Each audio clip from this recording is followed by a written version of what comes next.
আসসালামু আলাইকুম প্রিয় দর্শক। আজকের শহীদ আয়াতুল্লাহ খোমেনির স্মরণে তার শোক প্রকাশ ও তার রুহের মাগফিরাত কামনা করি। আর তিনি তো একজন শহীদ, কারণ রমজানুল মোবারক মাসে তিনি শহীদ হয়েছেন। গোটা মুসলিম উম্মার একজন বিশেষ নেতা, যিনি সবসময় শহীদি তামান্না তার অন্তরে রাখতেন। গত ৩৭ বছর একটানা জাতির বিশাল দায়িত্ব তিনি পালন করছেন, যার প্রমাণ আজকে আপনারা দেখবেন যে ইরান নয়, শুধু বিশ্বের বিভিন্ন মুসলিম দেশগুলোতে তার হাজার হাজার মুসলিম ভাই বোনেরা তার জন্য কিভাবে কন্দন করতেছে। তো যাই হোক, আমি আমাদের বাংলাদেশ নিয়ে দু একটি কথা বলবো। সেটা হলো এই যে আজকে দেখেন যে মুসলিম ৫৭টি দেশের ভিতরে একজন ছিল যিনি কিনা একটানা ৩৭ বছর জনপ্রিয়ভাবে সফলভাবে তার সুন্দরভাবে দেশ পরিচালনা করছেন, কিন্তু হিংসুক ও এই ইহুদি খ্রিস্টানদের ষড়যন্ত্রে শিকার তিনি।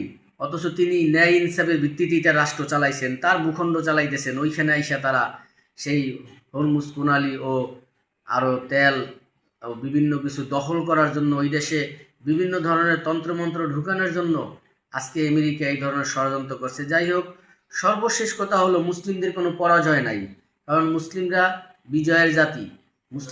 মুসলিমরা মরলেও যারা দুনিয়ার থেকে যাবে তারা শহীদ, এমনকি বাঁচলে তারা বীরের ভেসেই বাঁচবে। মুসলিমরা কখনো বিড়ালের মতো হাজার বছর নয়, বরঞ্চ বাঘের মতো একদিন, সিংহের মতন একদিন বেঁচে থাকলেও মুসলিমরা বীর পুরুষের মতোই বেঁচে থাকবে। তো যাই হোক, আমরা বাংলাদেশ নিয়ে দু একটি কথা বলবো। সেটা হলো এই, আজকে আমাদের দেশে কোনো ঐক্য নাই। এক একজন মুসলিম এক এক রকমের ফতোয়া দিচ্ছে। আসেন আপনারা, আমি মনে করি বাংলাদেশের হুজুরদের মাধ্যমে কোনো ঐক্যর আশা করা যায় না আমার মনে হয়। তবে আপনারা সব হুজুররাই, সব দলেই আমার মনে হয় যে আমার দেশ পত্রিকার মাহমুদুর রহমান সাহেবকে মানেন। উনি যে মেধা, উনি যে জ্ঞান রাখেন মুসলিম উম্মার ঐক্যের বিষয়, আমি মনে করি সমস্ত মুসলিম দল ও মুসলিম কমিউনিটিরা ওনার কাছে যাওয়া উচিত। এমনকি ওনাকে ঐক্যের নেতৃত্বে ওনাকে আনা উচিত। এমনকি উনি যে প্ল্যাটফর্মগুলি তৈরি করেন ওই অনুযায়ী আপনারা অন্তত একটা ঐক্য তৈরি করেন, সেটা রাজনৈতিক অরাজনৈতিক সমস্ত দলের ভিত্তিতেই। আমি মনে করি আমার দেশ পত্রিকার মাহমুদুর রহমান সাহেব উনি গোটা মুসলিম সমাজের জন্যই কাজ করছেন। বাংলাদেশের সব শ্রেণীর মুসলিম দলের জন্য, রাজনৈতিক অরাজনৈতিক সবার জন্য উনি কাজ করছেন। আর ওনাকে অনুসরণ করে প্লাস ওনার সাথে পরামর্শ করে আপনারা একটা প্ল্যাটফর্মে আসতে পারেন।